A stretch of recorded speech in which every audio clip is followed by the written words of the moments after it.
আসসালামু আলাইকুম বন্ধুরা, দেখতেছেন প্রচুর বৃষ্টি হইতেছে আর আকাশে প্রচুর পরিমাণে বিজলি চমকাইতেছে। তার ভিতরে আমি যে হাঁটতেছি রাস্তা দিয়া, খুবই রিক্সের মধ্যে হাঁটতেছি, তাড়াতাড়ি একদম দৌড়াইতেছি। অসাধারণ একটা দৃশ্য, একদম ঝুম বৃষ্টি। বৈশাখ মাসের দিন, বৈশাখ মাসের বৃষ্টিতে খুবই রিক্স, কারণ চারপাশে প্রচুর বিজলি চমকায়।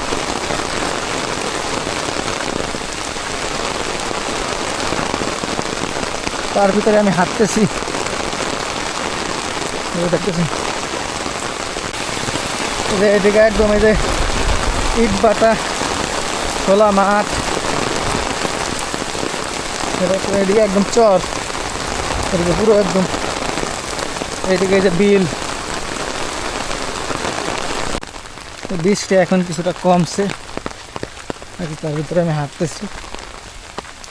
একদম ন্যাচারাল একটা পরিবেশ, একদম পুরো।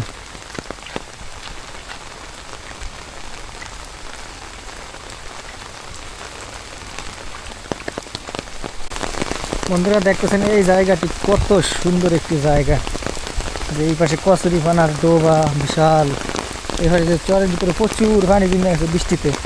জোয়ারের পানি কিন্তু এখনো ওঠে না, এটা সব বৃষ্টির পানি। আর অসাধারণ একটা জায়গা, একদম একজন মানুষও নাই, চারপাশটা খুবই সুন্দর। আর আকাশে কীভাবে বিজলি চমকাইতেছে হয়তো শুনতেছেন, ক্যামেরায় কতটুকু উঠতেছে আমি জানি না, কিন্তু প্রচুর বিজলি চমকাইতেছে।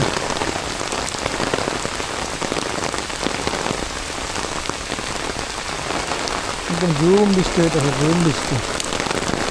দেখতেছেন এই যে গাছটা কত সুন্দর।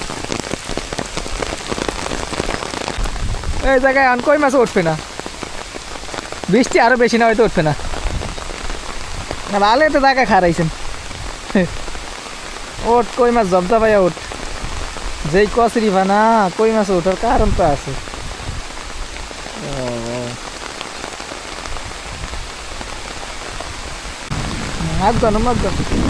আগরে গেলাম নি নিচের দিকে টুক করিয়া, যেই ডাক দিতে আছে ভয় করতে আছে। ভেন্ডি গাছ একটা কাটতে পড়িয়া গেছে, ওরে বাবা রে বাবা, হাইটটা পড়িয়া যাবনি উল্টে। এই যে এইটার ভিতরে কই মাছ সব এই উপরের দিকে উঠে। কালকে এখানে মাছ, মানুষে প্রচুর মাছ পেয়েছে। দেখি আজকে উঠলে অবশ্যই আপনাদেরকে দেখাবো।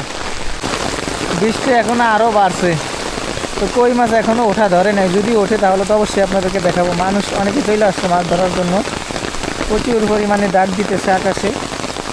এই যে বৃষ্টি প্রচুর পরিমাণে হইতেছে, দেখা যাক যদি কই মাছ উঠে তাহলে তো আপনাদেরকে অবশ্যই দেখাবো। যদি কচুরিপানার ভিতর থেকে